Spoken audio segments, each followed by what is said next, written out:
Yeah, what do you take? Got no friend. Okay, so today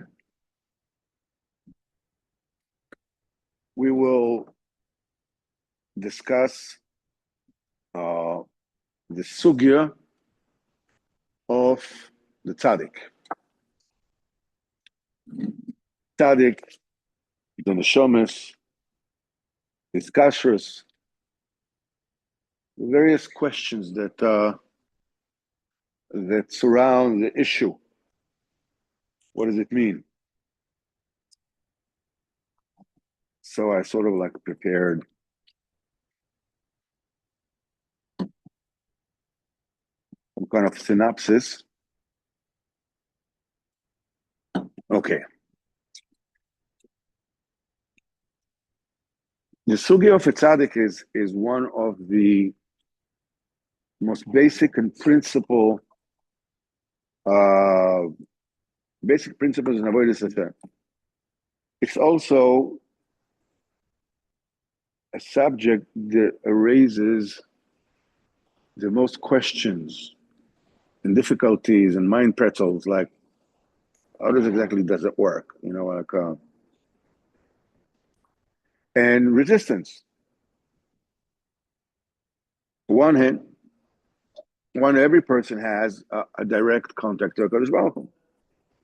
You have a personal prayer, a personal choice, Torah, mitzvahs, avodas Hashem, inner, avodah pnimis, the inner avodah that a person does with himself. On the other hand, the Torah and the Zohar and Kisra Arizal, Hasidus, Rabbeinu, they speak about the tzaddikim again and again and again and again. They speak about tzaddik ador, they speak about connection to tzaddikim, and the activity that the tzaddik has in rectifying neshamas. So in order to enter this particular issue correctly, you have to understand we're not talking about some kind of a side issue. By the way, okay, I mean everything else is fine. Like just a little thing I don't understand. That's this in of the tzaddik. The tzaddik, the issue of the tzaddik is negea to the inner machinations of avodas Hashem, to tefillah and to Torah. It has to do with the neshama, to Klal Yisrael, tikkun olam. So when we're discussing it, it's not necessary to understand all the details immediately. Come to it. There's also no reason to get all spooked if I still have questions, if I still have resistance to the first step is to realize that we have here a very vast world and deep that needs to be learned. And in order to be able to learn this particular sugya, the first thing that you need to do is, most people, when they hear new ideas, they reject it almost immediately because what they try to do is to try to fit it with what it is they already know. Does that fit my point of view until today? Or, me.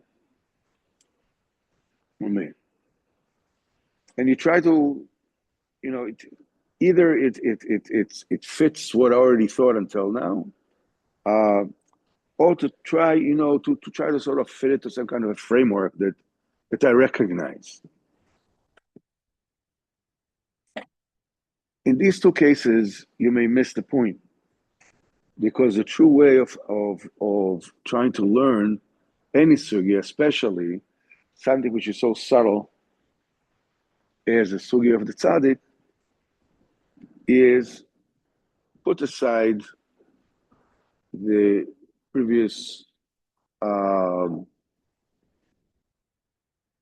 conditions and thoughts and assumptions.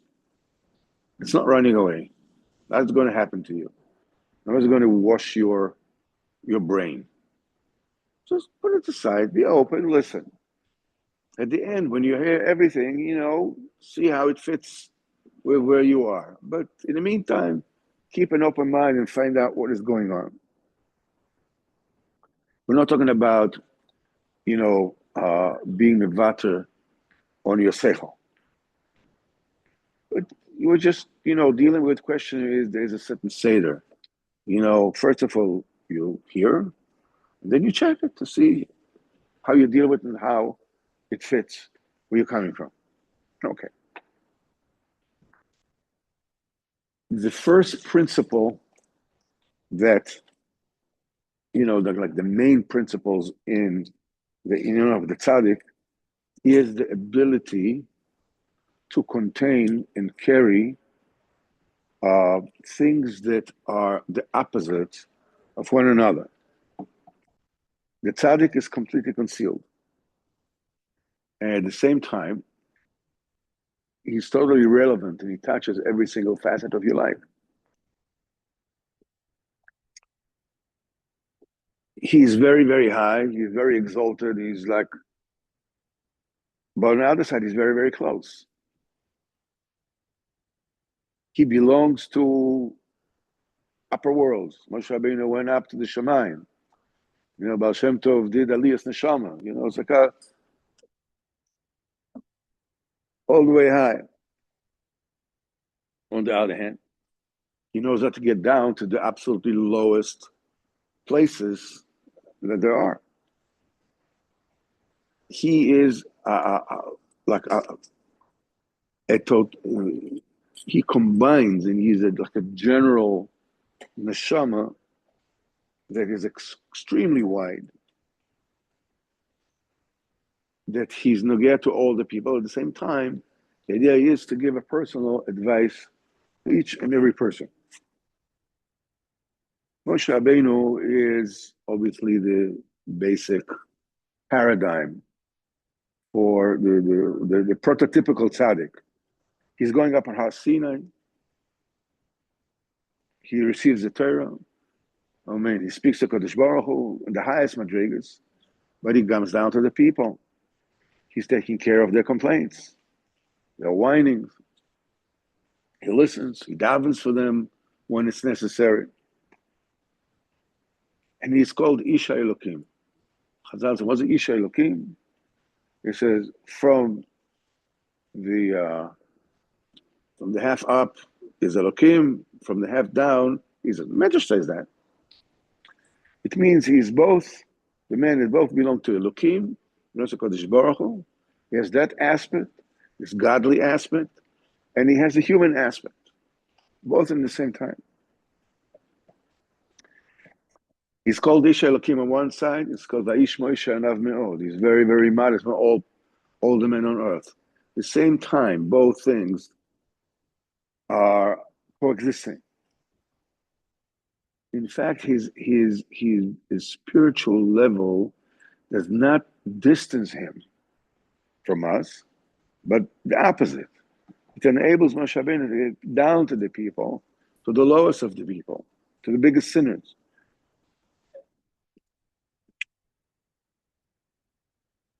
What looks like a stira, like a contradiction, an inner built contradiction many times, is look, when you're looking at reality from a very narrow look, but when the point of view widens, you can see that both sides are actually the two sides of the same coin. The high and the low, belonging to everybody and belong to everybody personally, is both sides of the tzaddik. It's not just a person that exists, that subsists on a very, very high madriga, but it's connected to the highest shiur, the highest root. And at the same time, it's connected to a very simple reality of every single person, not only beruchnius, the gashmius also. Why would the tzaddik be connected to my gashmius? What has it got to do with my gashmius? The answer is because my gashmius my physicality, my physical aspect, has a detrimental influence on my spiritual well-being. Right? I mean, Kadosh Baruch Hu provides for each and every one of it, every detail of his life. So the physical, whether accepted or suffered from or indulged on, whatever it is, are all ingredients and components of my entire personality. So Mimela, the tzaddik, if he is involved in your avodas Hashem, in your spiritual development, he's Mimela also, involved in your physical, metzias. It's all one thing. So the question is, if you can speak directly to HaKadosh Baruch Hu, what do you need a tzaddik for? Right? It's a very common question. The answer is a person cannot daven. It's not that a person cannot daven by himself. Exactly the opposite. A person must daven for himself. He has to choose for himself. He has to work on himself and build a connection between him and Hashem. The tzaddik does not come to cancel out the person. The tzaddik is not a substitute to a person's prayer or a person's avodah. I'm coming close to the tzaddik, that's it. I don't have to think anymore. I don't have to daven, I don't have to learn, I don't have to worry about, I have the tzaddik, I'm connected, forget about it. That's not what it is. People have a natural tendency to wish to have the choices made by someone else. In fact, it's a very common trait. That's really the common denominator amongst all the people that belong to cults. Why do people belong to cults? Just come here. He makes a decision for me. All I need to do is just obey. That's it. The Haver El Faveh Abdullah, people don't realize, the Nazi regime in Germany, and the same thing, any kind of tyrannical regime anywhere in the world, they're much more popular than you would think. When you look at it from the outside, it seems like, okay, these people are not allowed to make their own decisions. But on the other side, from the inside, there's a certain kind of relaxation that it's connected to the fact they don't have to make their own decisions. And somebody's making all decisions for me. All I got to do is I'm going to come and tell them, listen, I'm missing this and this and this and that. I obey, you take care of me. Finish. That's not what the tzaddik is about at all. The tzaddik is not come to substitute your independence, or your avodah, or your tefillah, or your Torah. The tzaddik is not a chatzitza. It's not something that becomes between you and the Kodesh Baruch Hu. But it's a connection point. This is where the two connect. If you want an example for it, like in a chassan, there's a cheder yichud. Cheder yichud is not a chatzitza between the chassan and the kala. The cheder yichud is where the chassan go to be together. Not the other way around. The tzaddik is a cheder yichud between you and the Kodesh Baruch Hu. It doesn't come between you and the Kodesh Baruch Hu. It's come to include you and the Kodesh Baruch Hu, to create an environment where you can connect to Kodesh Baruch Hu.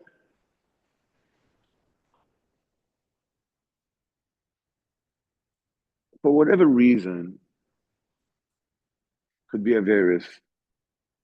It could be inborn tendencies, residue from previous Gilgulim.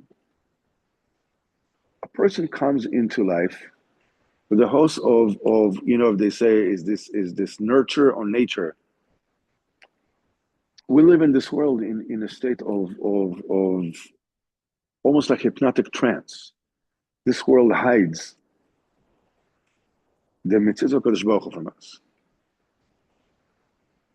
When Rabbeinu Kol said that when a person is far from a Kodesh Baruch Hu, or a person is close to Kodesh Baruch Hu, it doesn't mean, what do you mean a Kodesh Baruch Hu is far from a person? How many miles? Half a mile, a mile. Kodesh Baruch Hu is close to everybody the same way. Doesn't matter the biggest tzaddik, the biggest rasha. But Kodesh Baruch Hu being close to you means how evident is the reality of a Kodesh Baruch Hu in your life. Shivisi Hashem Nigdi Tamid. It's not just, when you're portraying the four letters of Shem Havaya Baruch Hu in front of your eyes. It means in your everyday existence how absolutely evident Kodesh Baruch Hu is in it. And the Kodesh Baruch Hu for you only in shul, inside the siddur, that means that Kodesh Baruch Hu is far from you. Kodesh Baruch Hu can be so far from people, don't even know if Kodesh Baruch Hu exists at all. Some people are Father Kodesh Baruch Hu in a way that they think Kodesh Baruch Hu hates them. Kodesh Baruch Hu really was close to me and he loved me. He would do things the way I want him to do things. That means that Kodesh Baruch Hu is far from me. But if a person lives in a reality, in a mitzvah, that Kodesh Baruch Hu is self-evident to him, the omnipresence of Hashem is evident to him, that means that he's close to Hashem.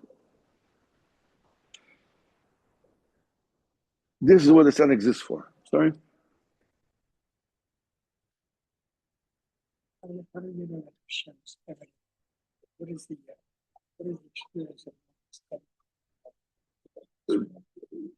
Well, in any kind of life experience that you have, it can be health, it can be parnasa, it can be mitzvahs, it can be averis, it can be whatever it is. A person that Kodesh Baruch Hu is evident in his life will not do averis because he's afraid.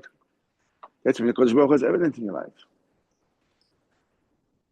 When a person doesn't feel well, what's the first thing you do?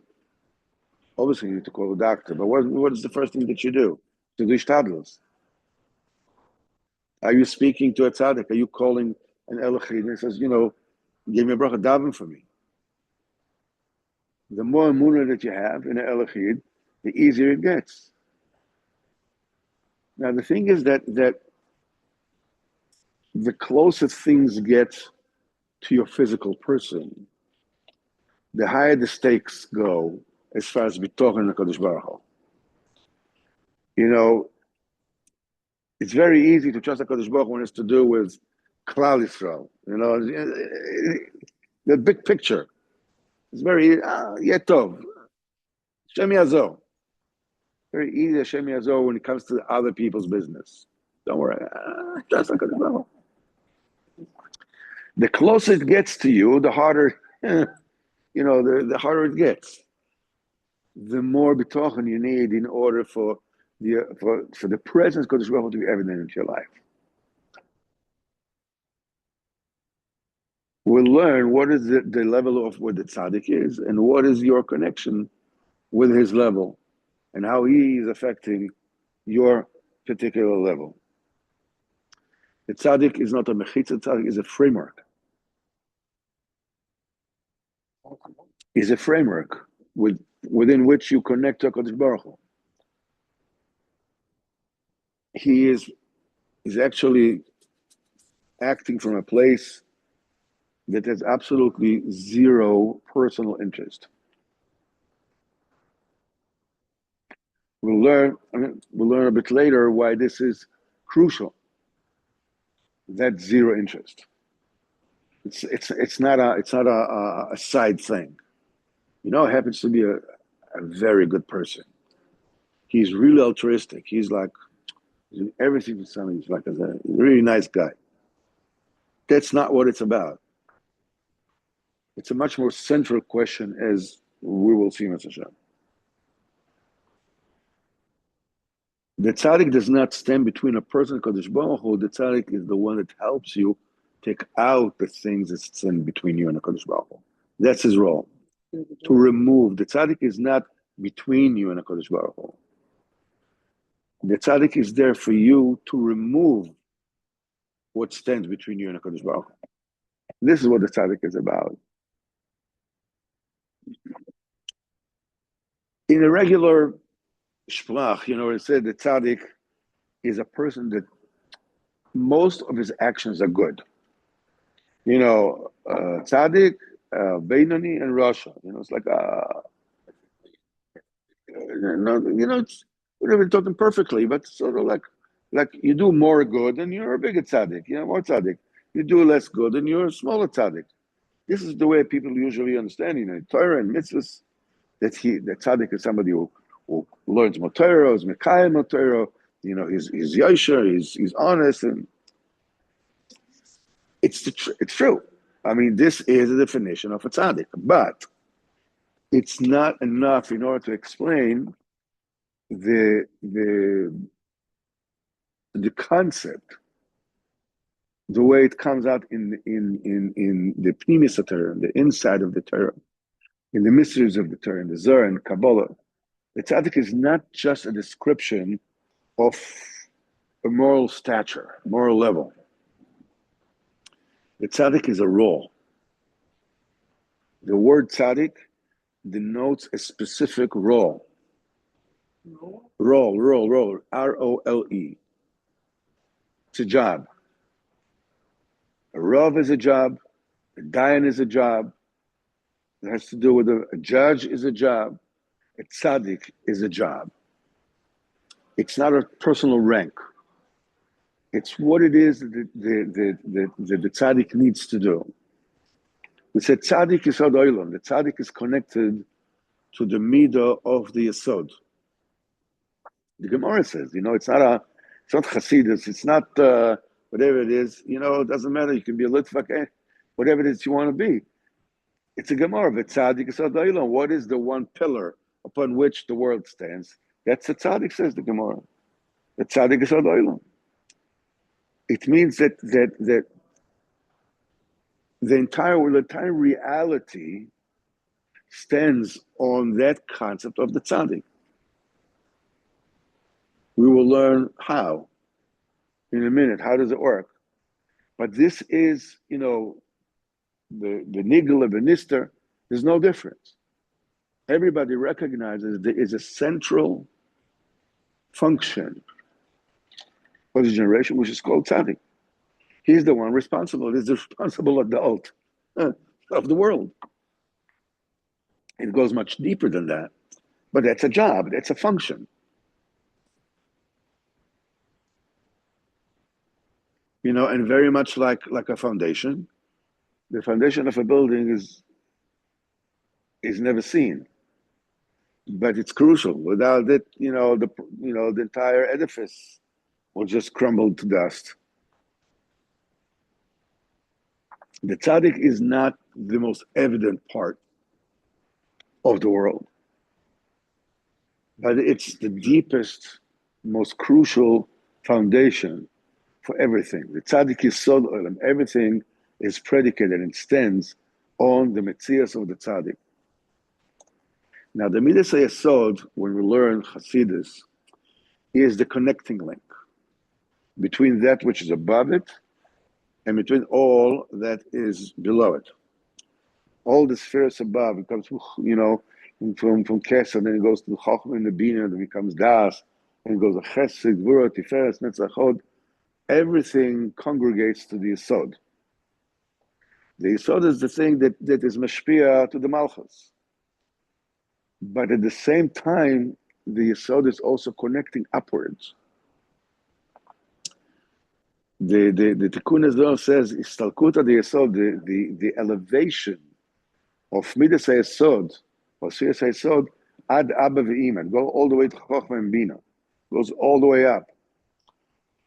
It's called a Beriach HaTichon in the Mishkan, in the tabernacle. There was a median lock that was throughout the entire thing, made the whole thing into one.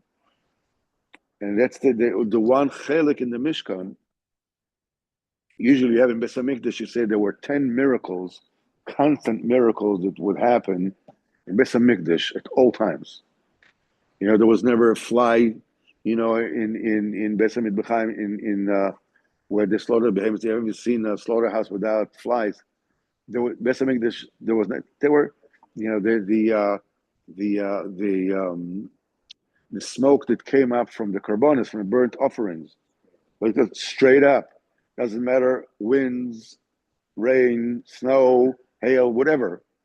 There were, and Yom Kippur, when people would bow down, when they would stand so jam packed that people literally, be above, they were above the ground. It was so they didn't step on the ground. It was so tightly packed. But when in the vidui, when people would fall philosophize, everybody had his own private area. So all these things happen all the time in Beis Hamikdash. But in the Mishkan, there was one supernatural function or mitzias, reality that existed all the time. Beseder, but in the physical building of the Mishkan, the physical aspect of the Mishkan. I'm not talking about the avodah, but the way the Mishkan was built. The what? The clouds had the ark would carry the That's people. Beseder, but that's not. Carry the people. But that's not the Mishkan. Mishkan. No, it's not the Mishkan. The clouds were the entire. They enveloped the cloud Israel, the entire Am Yisrael, with the Mishkan. Right, but the people, the Mishkan carried the people. That's the Oren Kodesh. That's something else. No. I'm not talking about that. I'm not talking about that. I'm talking the very physical build of the construction of the Mishkan. There's the one thing that the walls around the Mishkan, there was a Beria Chatichon that went, it had to go this way, and then this way, and then to go back. So how do you connect it?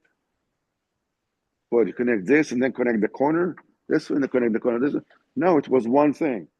It went this way, and this way, inside the Amudim, right? It's called Beria Chatichon B'nes Oyamin. It was a miracle in the construction of the Mishkan. That's the Midas HaYesod. It's the very construction of the world. There is, and you can explain how does it work. There's no way to explain it. It's a miracle me'etzem inyonoi, me'etzem the very existence.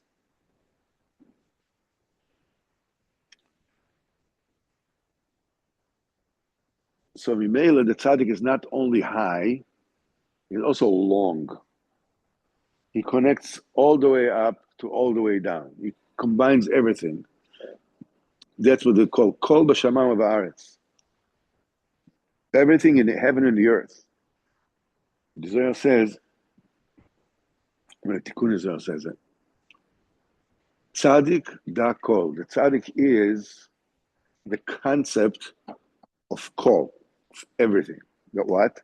The achid mishmaya v'ara. That it connects and unifies the heaven and the earth. The highest levels with the lowest levels. So Mimela, you can see the tzaddik has, because the tzaddik has a job to bestow their realization to two types of people, the highest and the lowest. We learned this in Torah Dal Chalekei, in Torah Zayin Chalekei, I'm sorry. That's the union of the tzaddik has to show the high people they haven't even started yet. Has to be able to show the lowest of the low that Kosh Baruch is.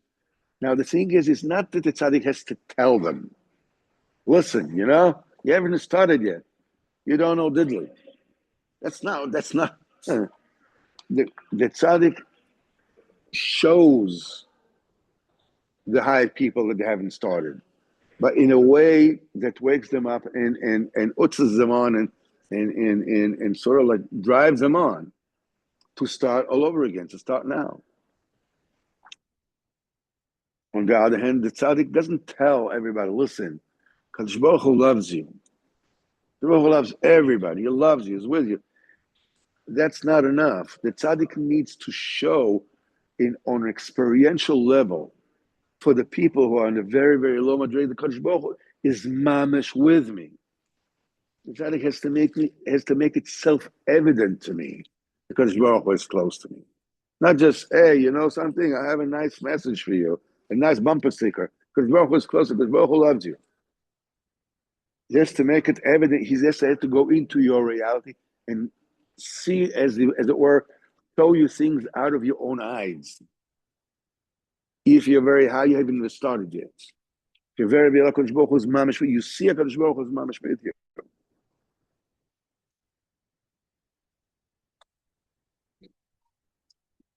How do we know? You know, we see Rabbeinu says that the Torah Dalet says that the tefillos, they all come to Tzadik Ador with the Torah that with the Torah the person learns. The Rebbe says that every single letter of Torah the person learns, the lishmos v'lasos, he doesn't learn as a theoretical or intellectual exercise. But a person learns Torah in order to what when I'm eat, what kind of bracha should I make? If a person learns Torah in order to be lishma v'lasos v'lekayim, and when he davens, so there is, the Rebbe says in Torah Dalet, there is a sandwich made with the tefillah on the outside and the oasis of Torah on the inside, like an embryo in the stomach, in the womb of its mother.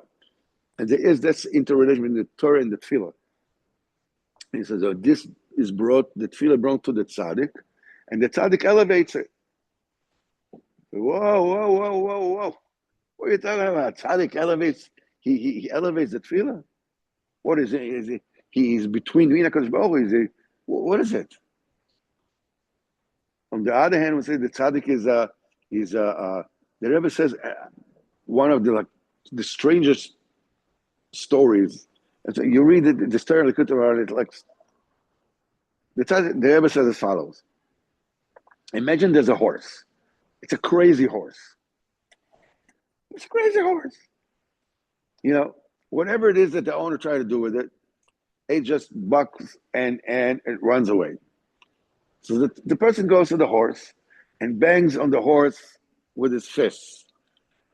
So a friend of this person says, you're only hurting yourself, you're not hurting the horse. What does that even feel you banging it with your fist? So I said, okay. So he takes a stick and he hits the horse. So the horse runs away. Okay, so that's not a good date.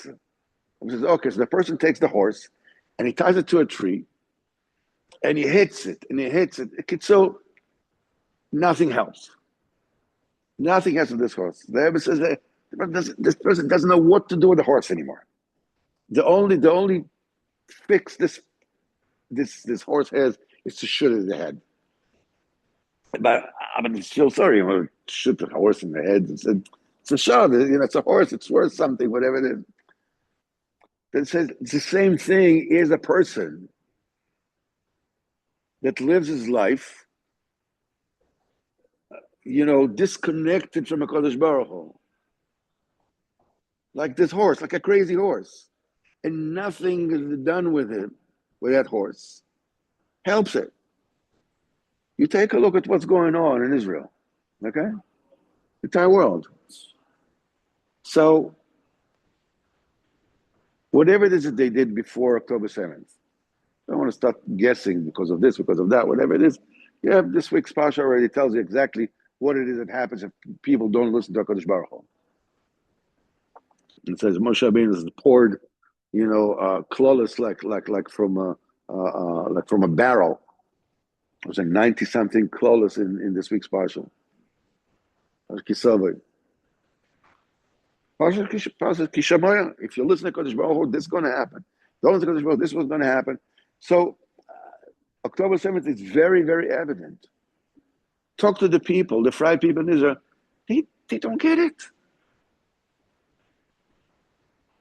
You can take a stick and hit. They don't make the connection. Yeah, what did it happen to us? Yeah, but they think that the army, they already said not the army. Okay, so now, something, who's at fault? Who is to blame? Okay, it's the prime minister, is this, and this, and that. If not for him, it would never happen. Instead of saying, looking at oneself, there's a marvelous thing. In the Mishkan, you have 11 uh, spices of the Ketores. On the Mishkan, you have on the very top, you have 11 coverings of goat skins, at length, connected 6 and 5, and connected in between with hooks.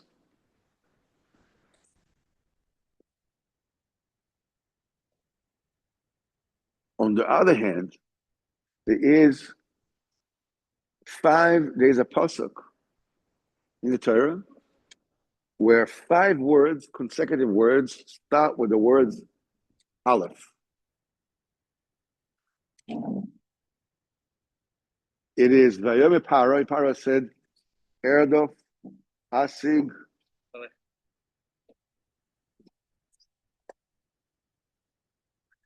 Amar, Oyev, Erdof, Asig, Achalek Shalom. Amen. I will chase and I will get them and I will plunder them and I will give out the plunder amongst all the soldiers. Amen. Amar, Oyev, Erdof, Asig, Achalek Shalom. 5 words, each one starts with the letter Aleph. Amal, Oyev, Erdof, Asig, Achalek. On the other hand, you have another pasuk in the Torah with 6 consecutive words begin with the letter Aleph. When Yosef's brothers come before Yosef in Mitzrayim, and Yosef, hides himself for them and blames them, accuses them of being spies and so forth and so on. So the pasuk says, they look to one another and says, but we're the one who were at fault. Our brother begged us, not to forsake him, not to sell him, not to kill him, and we wouldn't listen. It says, Vayomru ish el achiv aval ashemim anachna. We are the one to blame. So if the people in Israel had so good, if they connected the two, when there is a mitzvah of Ama, Oyev, Erdof, Aseg, Achalek, Shalom, where you have the enemy coming and doing an October 7th on you, instead of going and telling us, okay, who is responsible for this faux pas over there? Must be the prime minister, because we have been against them all along. Instead of the answer is, Vayomer ish el achiv aval ashomim anachnu. But you don't get it. So what is the tzaddik to do? It's his responsibility. He is the responsible adult. So the Rebbe says the tzaddik has to do tshuva for these people. How would it help? They have to do tshuva. He's doing tshuva, I do something, and he is doing tshuva for me. How would it help? The answer, the proof for this, the proof of concept is very simple. Once you know it, all the kashas fall off. Who's the first tzaddik ador? No. Who? Adam Rishon.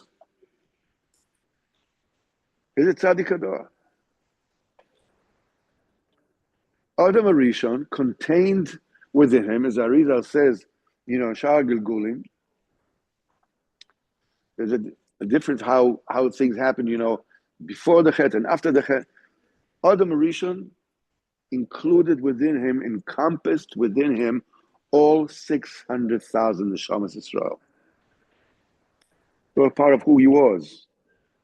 He was a general neshama that was composed and from all the neshama Israel. So when before, when Adam just thought about doing or eating from Etz Hadas, from the tree of knowledge, the neshamas tzaddik, that responsible adult, that is the root of anything, left him immediately before he ate from the chet. Because if the neshama would be still incorporated to Adam Arishon, once he ate from the fruit of Etz Hadas, there would be absolutely no tikkun for humanity. So that neshama left him before he actually, when he thought about eating, he says to his wife, you know something? Boom, the neshama left him. That neshama left him. But he still had the other, 600,000 minus one of that particular one. When he actually ate from Chet Hadas, all the other 600,000 neshamas left him. And he was just left with his own private neshama alone. Then all the neshamas were individualized. He was still the only one there. There was still all different. What? No. What I'm saying is they were individualized. They didn't. They to leave him before the Chet. No, after that neshama of the tzaddik left him. Didn't the machshava of eating came to Adam Arishon. That neshama already saw where things are going, and it left him immediately. So he won't have any negir. Don't ask me. I'm not a neshamas maker. It's not a.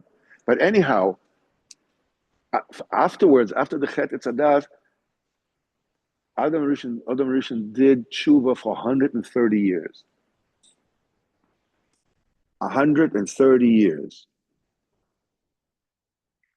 It was a mixed bag, that particular 130 years. He made tshuva for 130 years, and he would stand in freezing running water, and he would do tshuva. Separated from Papa, right? Yes. And at night, the shindala, the klipas would come and eat him up, and he would let off, nocturnal emissions. That's the reason why Am had to go down to Mitzrayim, to take the Nitzos up. But the tshuva that Adam Rishon did, the very same way that the klipas, heated Adam Rishon and made him sin, at night, the same way the tshuva they did during the day, the neshamas afterwards all went to Mitzrayim. In other words, they had a very concrete connection to what Adam Rishon did. He did the pgam, everybody is affected by it. The same way Adam Rishon did tshuva, all the neshamas were affected by that. He was comprised of all of them. So when the general neshama does tshuva, it connects all the neshamas that are connected to him, that he's comprised of, that he is memuna on. Do you understand? Adam Rishon does tshuva. Everybody does tshuva. Over the Rishon, the tshuva is problematic because we're having day and night, whatever it is. Okay, so the Am has to go down to Mitzrayim. Everybody's connected. Everybody is actually a part of one single Metzias. And that's a very, very important nekuda that we need to understand. This is called the tree of neshamas. The tree of neshamas, everything is sprouting from the trunk. And the trunk comes from the root.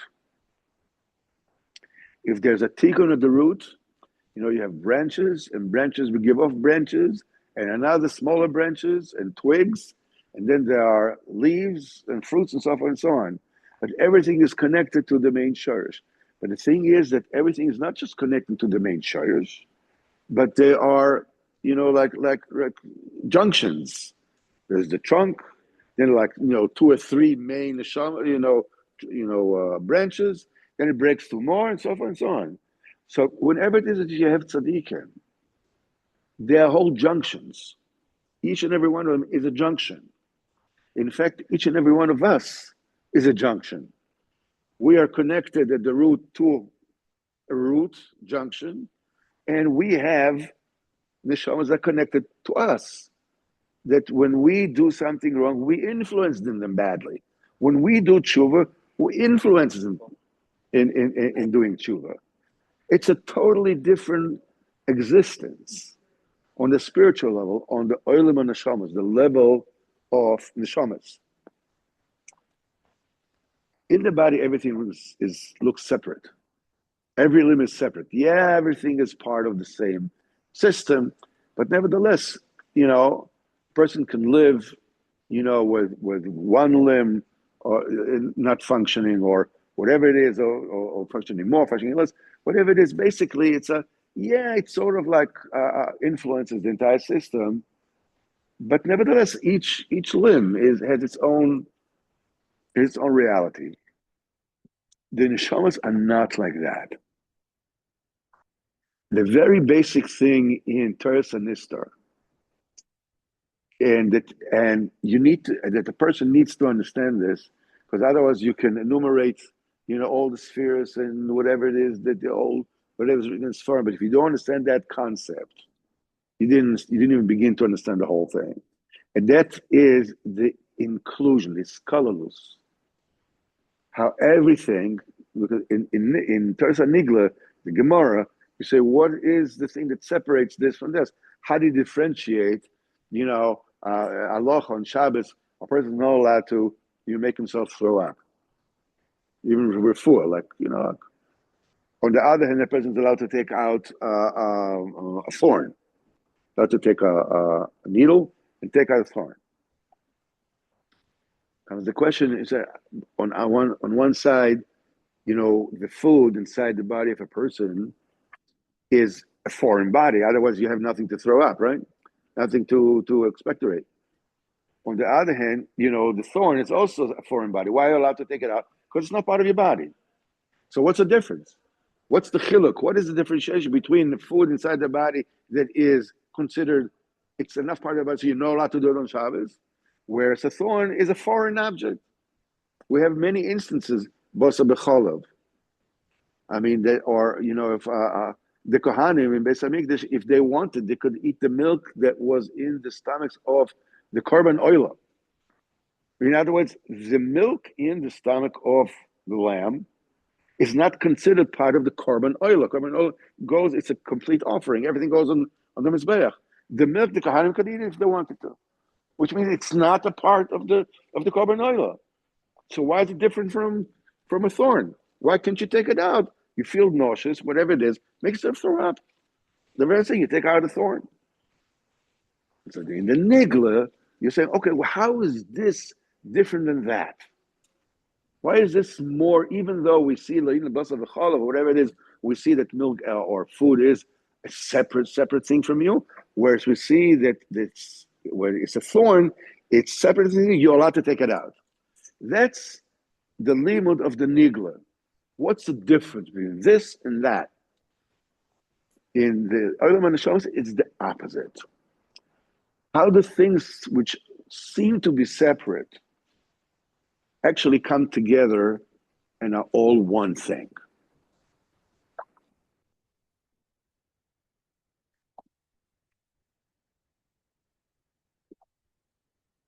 So we're talking about this issue of colorless, of inclusion, of becoming one.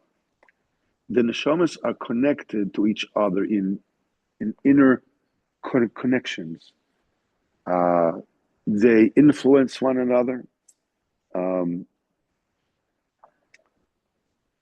As we said, unlike the physical organs, that ultimately they're all separate things, the neshamas are ultimately all one thing.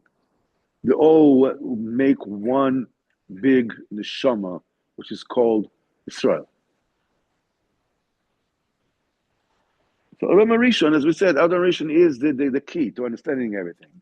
He's the one that combined within him all the Nishmas Israel, and even all the everybody else in the world. He's the one who combined them both. His actions influenced, and the same thing is with the Ein of the Tzadik. You can see it like a tree. So we said, one branch looks very, very far down the side of the tree, or how? No, but they all connect at the level of the root. So maybe we understand the sin of Adam Rishon was a private failure. It was a communal failure of the entire system, of all the neshamas. It affected everybody. Now, also to understand this so this is what the tzaddik is about. In other words, the tzaddik is standing in a junction that is closer to the root than you are. You are connected to him. The highs and lows of the tzaddik influence you directly. Now we're talking about any kind of tzaddik. So the tzaddik ha'emes is already a different concept altogether. But nevertheless, to understand how the whole entire system works, is Baruch Hashem, Kenanahara, we have a few rebbes that are living here in this area. You have people that are connected to them. You have Kenanahara, you have Vishnitz, and you have bells, and you have a ger, you have a Baruch Hashem, Kenanahara, Lo Alman Israel, Baruch Hashem. There are many Elech Hayidin all around. Even Piasetzner. Yeah, and the thing is that I'm not a maven on the shamas, and I cannot tell you who's connected to whom and how things work. But one is for sure, there is a neshama that is, a junction, is a shiur, is a root, and all those are coming from him, and he influences them, they influence him. So now we have, when we want to understand a deeper level of the influence of the tzaddik, we have to go a little bit into the structure of a neshama. We have nefesh, ruach, neshama, chaya, yechida. These are the 5 levels, the madregas. These are not separate things that have nothing to do with one another. It's not just like a layer cake. First of all, you have a layer of nefesh. On top of it, you have level of ruach. On top of it, you have level of neshama, and then on top of it, chaya. And on top, you have, the whipped cream of yechida. That's not what it is. And actually, these are all different levels of cognition of the Metzias Elokus and the awareness and the connection to HaKadosh Baruch Hu. Each one higher than the other. The nefesh is a madrega of the natural, basic life. It has to do with what do you do, the mitzvahs that you do, chesed that you do, the food that you eat, the way the nisayon is, how do you have to deal with trials and tribulations in your life. Well, all these things have to do with madrega of nefesh. And a person is supposed to basically serve HaKadosh Baruch Hu with every single facet, of his b'chinas nefesh. Give ma'aseh if you can, do mitzvahs, go to shul to daven, just do all the different things, give tzedakah, take care of your family, with all these, when things tempt you, stay away from it. All these things are in the level of nefesh. You're supposed to fix them all. When you finish fixing them, you go to the next madrega of ruach. Ruach has to do with midas, has to do with feelings, has to do with speech, has to do with inner movement. A wind, a ruach is a wind. It's something that moves. Nefesh is something that, when is the ultimate level of nefesh? When is the nefesh perfect? It's menucha, right? That's what we say HaKadosh Baruch Hu on Shabbos. In Bereshit says, Vayom HaShvi, Shovas, Vayinofesh, nefesh. So the ultimate nefesh is menucha. Relax. That's why he says about the ultimate Yishuv Adas of all the 12 Shvatim is Yisachar. Yisachar, that's the one who sat to learn in Koilel all day. He was also the richest one, and he's the one sat in Koilel. Because Kadosh Baruch Hu, Zvulun took care of all the physical needs of Yisachar. But he was the deepest cup of all the Shvatim. And he says, it says about Yisachar, Vayar Menucha Kitoiv, and he saw that menucha, that presence of mind, that restful mind, balanced mind is good. Vayar Menucha Kitov, that rest is good. Yet Shich Malizbal, he put his shoulder under to carry a yoke. Whoa, this is contradiction. You say that he saw that menucha is good, go down to a hotel, sit by the pool with a small Campari with a little cocktail with a little paper umbrella in it, and under the parasol, and you just have a blast. What do you mean? Yeah, menucha kitov. You said the rest is good, so he went to work. He went to suffer. Well, the answer is that the Sachar has achieved the completion of level of the nefesh. He understood that a person has to go through this in this world no matter what, so he has to go through things. And expectations basically spell disappointments. Yisachar saw that a person must go, and in order to have the nefesh as a stable basis to build upon it your spiritual structure, first of all, you have to need menuchas hanefesh. The only way that you can get menuchas hanefesh, Yisachar understood, is vayet shichma lisbol. He put his shoulder under the yoke to take whatever comes. Fine. We talk about, a few times before a person comes to shul, he says, I'm going to come home. It's going to be so beautiful. My wife and the children, everybody's so quiet, and they're all spitzdik, they're all spick and span. The house is glowing, in this splendor of kedusha, whatever it is. And we're going to sing zmirs. You come home, what happens? The children are climbing the walls, and your wife is tearing her hair out, and nothing is ready, and the table is not set, and you go like, you can't believe it, what's going on here? Yeah. Then so you lose it. What's going on here? Where's everybody? Rifki, set the table. What's going on? Because your Shabbos Suda is ruined. Why? Because you had expectations. Actually, Shabbos to be perfect. Like the days of Baal Shem Tov, like in the stories, you come in the house, there's a glow. The answer is, if you come home and it says that going to be Shabbos, it's going to be Givaldic, I have zero expectations. If the house is upside down and the children are climbing the curtains, or everything it's fine, everything is okay. 99% of the time, everything is going to be fine. But if in case you come home, it's going to be chaos. Okay, you're prepared for it. That's pshat menuchas hanefesh. That's the perfection of the nefesh. This is a very, very important lesson to learn with the Nesiya for Rabbeinu, for Shoshana.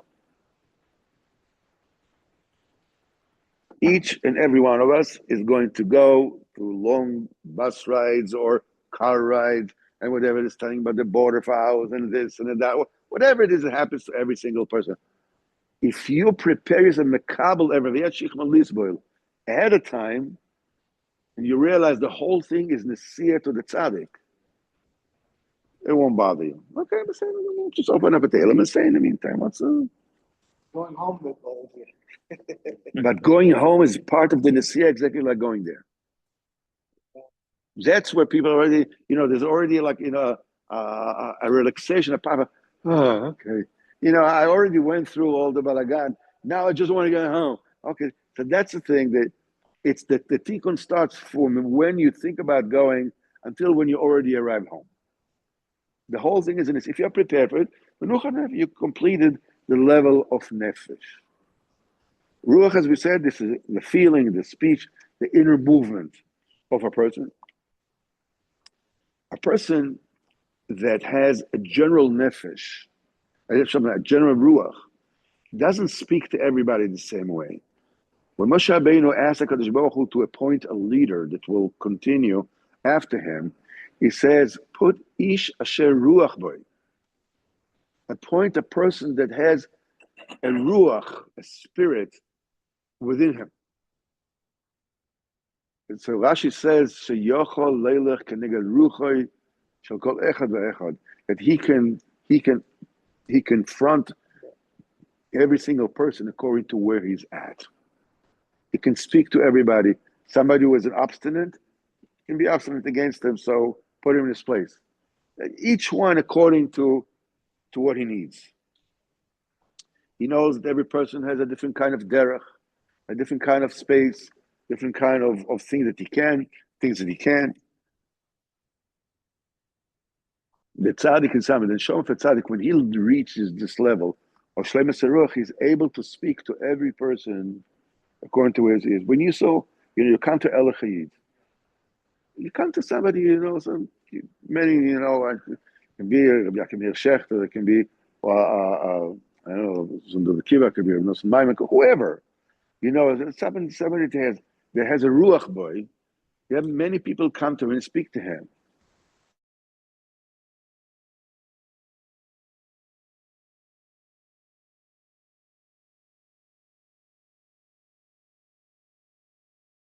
Why? Because there's every single person according to where he or she is at. That's the level of ruach. Neshama has to do with das, has to do with a saga, an inner saga of godliness. It gives every person to see way beyond the physical reality of this world, whatever they're saying, the news, whatever, it's way beyond that. Now, this is not just a theoretical understanding of reality, but it's a meter that widens the scope of the staklos of the person to a much deeper world. Chaya is a much higher level than that. It's beyond the saga. This is a person. The person is very close to the Mokara Elyon, the supernal root, in a manner that it cannot be explained. But there, you cannot understand it. This is already a saga to get there. And this is not only just the kesher, it's not what a person is aware of or not aware of. Yechida is already the inner point where the person is mamish one with the Kodesh Baruch Hu. The difference between the tzaddikim, every tzaddik reaches a different level of closeness to a Kodesh Baruch Hu. It's nefesh, ruach, neshama, chaya, yechida. The tzaddik doesn't mean, the bigger tzaddik doesn't mean that who is the biggest tzaddik in the room. It's not who is mekayim more mitzvahs, who is, being misgaber on the yetzer more, but it's also connected to what level of purification, spiritual level he has reached. Nefesh, ruach, neshama, chai, yechido. The deeper he gets, the more he's able, to connect and to control and to affect inwards and outwards. The more root wise a neshama is, the more it is a root of more basic, the more the neshama is, the more neshamas it can carry, the more neshamas it can be mechazik, the more neshamas it can illuminate to much further places. Is the tzaddik though recognized by his hasidim as a tzaddik, or Hashem recognizes that he's done his purification? He just is. Or he just is. Just is. He just is. It's not the way to recognize him. You're asking good, because the way to recognize him is the one who are connected to the tzaddik emes are the ones who are the closest to HaKadosh Baruch Hu, the one who are most immersed in avodas Hashem. Not the biggest goyim, not the biggest geniuses. Never those that are, like horses, they're running after Kodesh Baruch Hu. This is what they said. The Medrash says, what is the difference between the students of Avram Avinu and the students of Bilam HaRasha? Why are you asking the difference in the students? What's the difference between Avram and Bilam? Everybody knows, right? What's the Talmidim? Obviously, this is because sometimes in Bilam and Avram, you can't tell the difference. They're both wearing, kapetes and shaimos. It's by the Talmidim that you can tell the difference. Avram Avinu, by Sholim, Rachmonim, by Mechasadim, you can tell. By the Talmidim, you can tell. But the message, you can't fake it. You can, as how they say, you can fool all the people part of the time, part of the people all of the time. You can't fool all the people all the time, It's the same thing here. So it is, now what we're talking about, the thing is that it's a degree of cleanliness that enables the tzaddik to reach, to be a root on a much, much more fundamental level, and therefore affect much greater amount of neshama. The tzaddik emes is the one who's totally clean, completely clean. We'll get, we'll finish the whole thing now, but to the point he is not there anymore. That's why he's able to connect to everyone.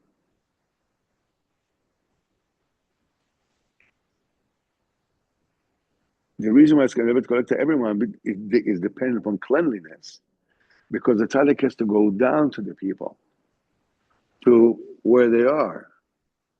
It's not just, give them a kol kaira or put pashkavil and tell them, hey, you're far. He has to show them, he has to be with them. He has to enter their state. If he's not completely clean, it can pull him down. It can literally pull him down. As the Rebbe said, that in order for the tzaddik to get down to the pipe of the Rasha, and to defeat him, he says it has to be completely clean. Otherwise, he goes into the middle, it'll pull him down. It'll define him. Now we get to the new issue of what they call Tzadik Ador. What does it mean, Tzadik Ador? Who is Tzadik Ador? Is it Rabbeinu? Is the Lubavitcher? Who is Tzadik Ador? Who is Tzadik Ador? No, my Rebbe is Tzadik Ador. No. My Rebbe is Tzadik Ador. What does it mean, Tzadik Ador?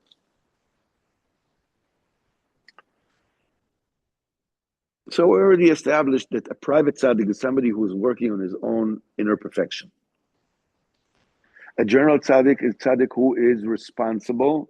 It's his job to take care of Klal Yisrael. But comes the question that Moshe Rabbeinu is obviously the paradigm of what the tzaddik ador is. Okay, he's the one that carries all the people.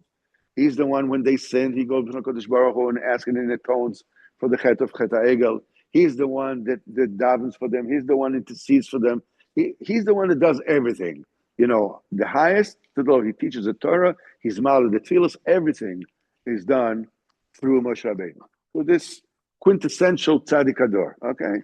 Now, the Zohar says, "Is pasusha the Moshe of Moshe, the spreading of Moshe occurs in every single generation. Pasusha the Moshe bechol dara v'dara. It doesn't mean that Moshe Rabbeinu comes the way he was the first time. Every generation, Moshe is born again. The thing is that the neshama of Moshe expresses himself in the tzaddikim generation, and takes care of all the people the way Moshe Rabbeinu took care of all the people. Now, there's an amazing story in the Gemara, which when you look at it, it seems like, okay, that's a nice story. But then when you think about it, it's just a second, what's going on here? There was a Tana called Rav Farida. Now, Rav Farida had a Talmud who had severe ADD, attention deficit disorder. Rav Farida had to learn with him everything 400 times.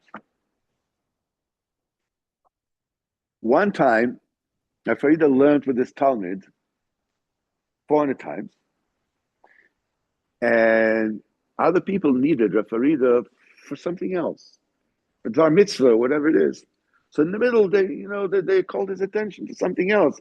When he came back, he finished learning 400 times. The Talmud still didn't get it. What happened?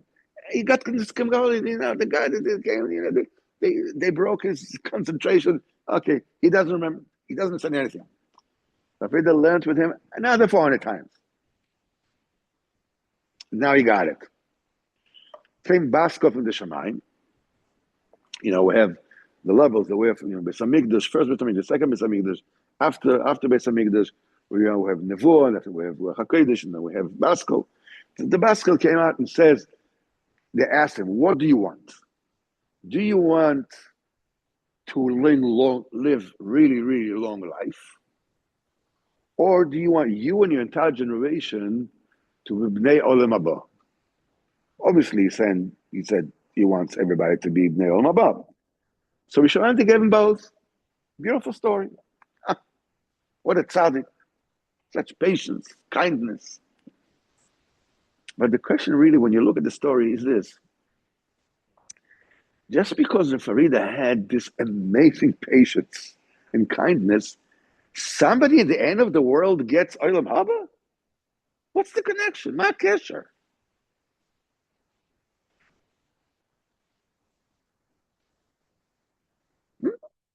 Good question? Yes. The answer is the generation of Rav Farida is not limited to the people who lived in his generation, his historical time period. His generation means all the neshamas that are rooted in the neshama of Rav Farida. Anybody who sees the Sefer Gilgulim of Arizal sees that the Tikkunim neshamas are not only decades, but sometimes centuries apart. The neshama that is connected to Rav Farida could live 300 years after Rav Farida, or 300 years before Rav Farida. In the level of neshamas, there's no before or after. There's no time and place.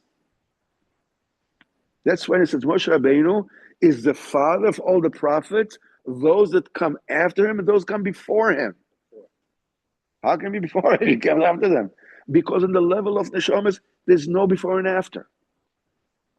They're all rooted in the tzaddik. For the tzaddik generation. Something Yaakov are rooted in? Yeah, in Moshe Rabbeinu. You know what it is? Avraham Avinu is also rooted in Yaakov. This says if without Yaakov, Avraham Avinu wouldn't be saved. He's still in Yaakov. All the Nevi'im, the Nevi'im of all the Nevi'im is rooted in Moshe Rabbeinu. He is the neshama, he is the generational neshama. He is the root soul of all the neshamas.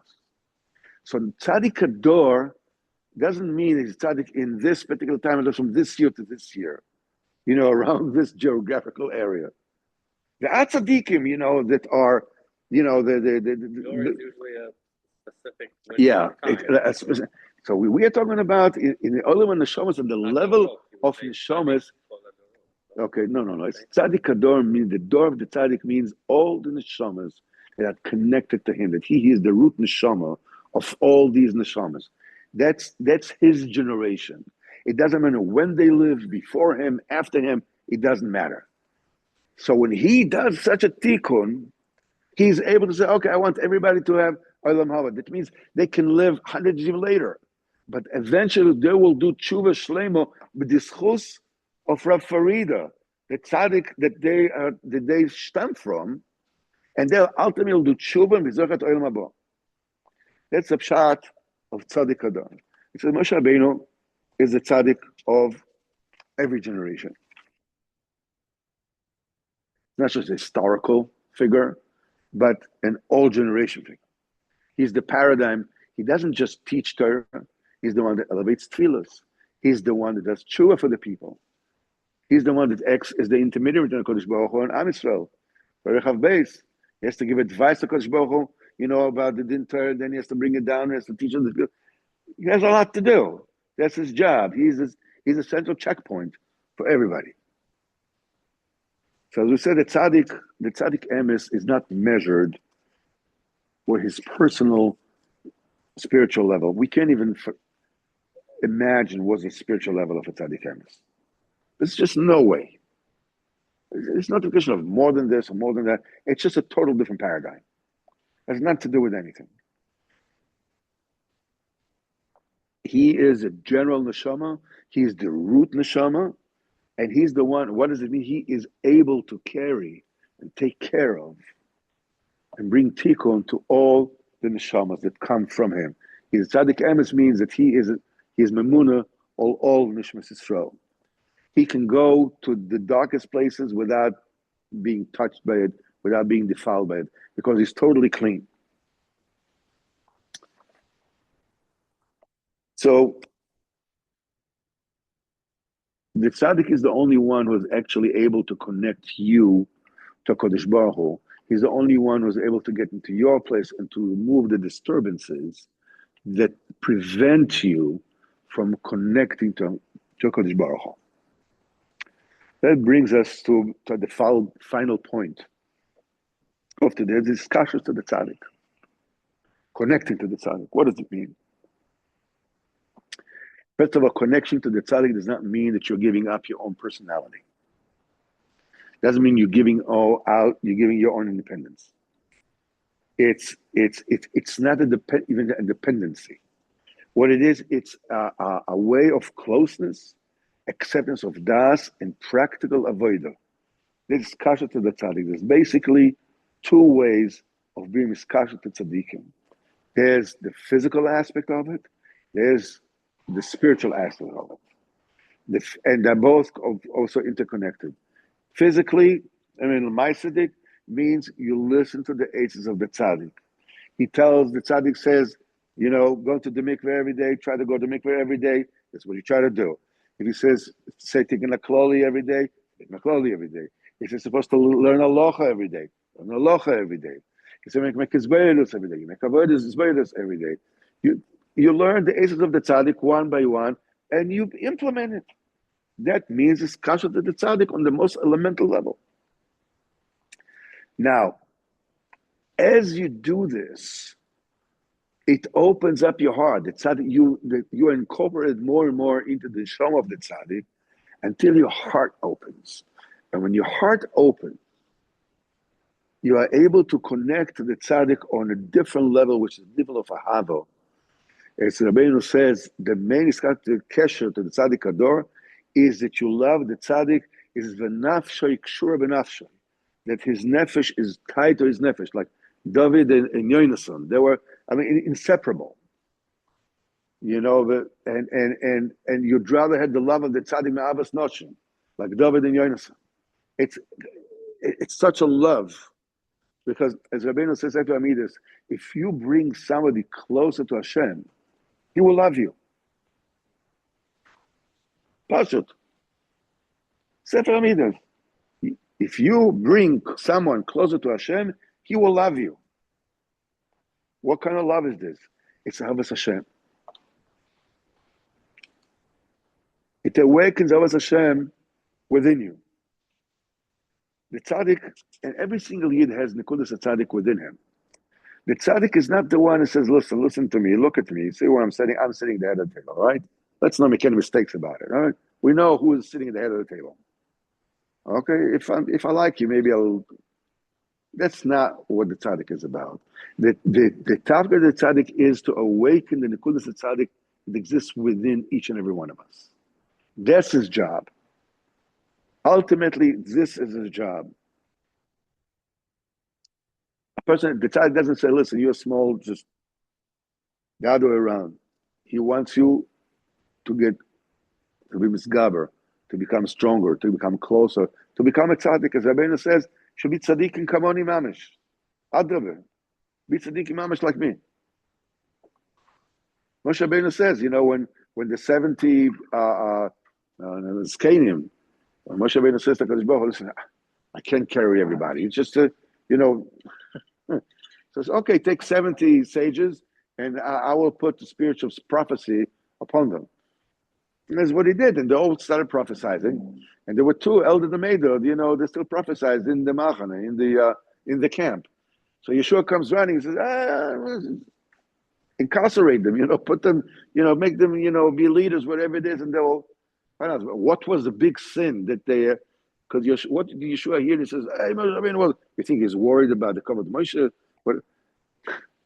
What they prophesied, it says, Moshe is going to die, and Yeshua is bringing the Am Yisrael to Eretz Yisrael. This is why Yeshua ran to Moshe Rabbeinu and said, get rid of him. You got to get rid of him. What do you mean Moshe Rabbeinu is going to die, and I'm going to be the king? Get rid of him. So it's a little different perspective on this. But what's the reaction of Moshe Rabbeinu? He says, Amakai, tell you what, you're jealous for me? You're jealous on my behalf? Meet and call Hashem Nevi'im. All the people will be Nevi'im. That's my job. Not to be somebody.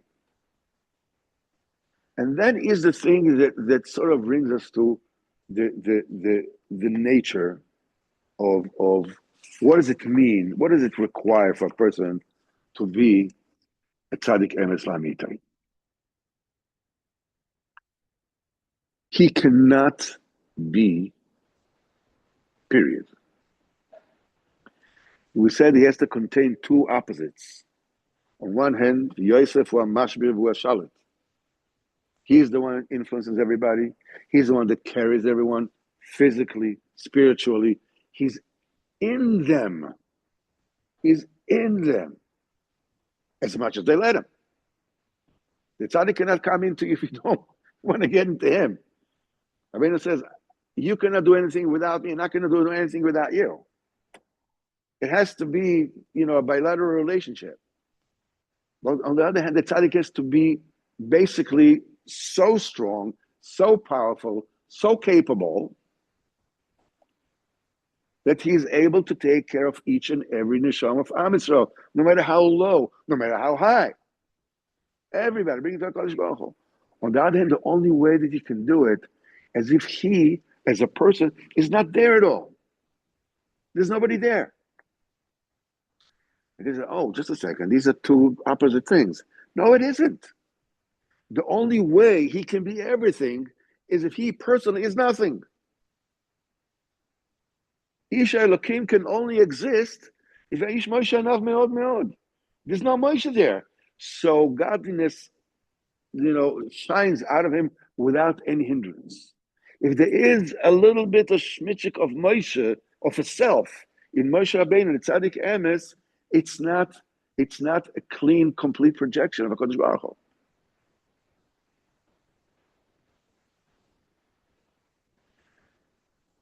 The reason for discussions is not to cancel out the personality, but to cleanse it, not to make you weaker, but to awaken the Nekudas Tzaddik within each and every one of us, to awaken, to cheer up, to be mechazik, and to give us the koyach and the guidance to where to get.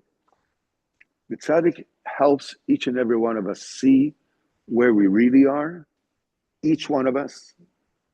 Now, this is a very crucial point. He gives us the eyes. This is Torah Samach Beis in Chelik Beis. Pei Zayin, I'm sorry.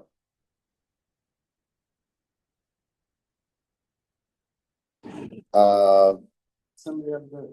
No. That's Torah Pei Zayin is the tzaddik gives the people the eyes to see exactly where they are. Yeah. There's somebody up there. That's Torah Vav. No, Zion. Yeah. But nevertheless, he gives a Samach Zayin.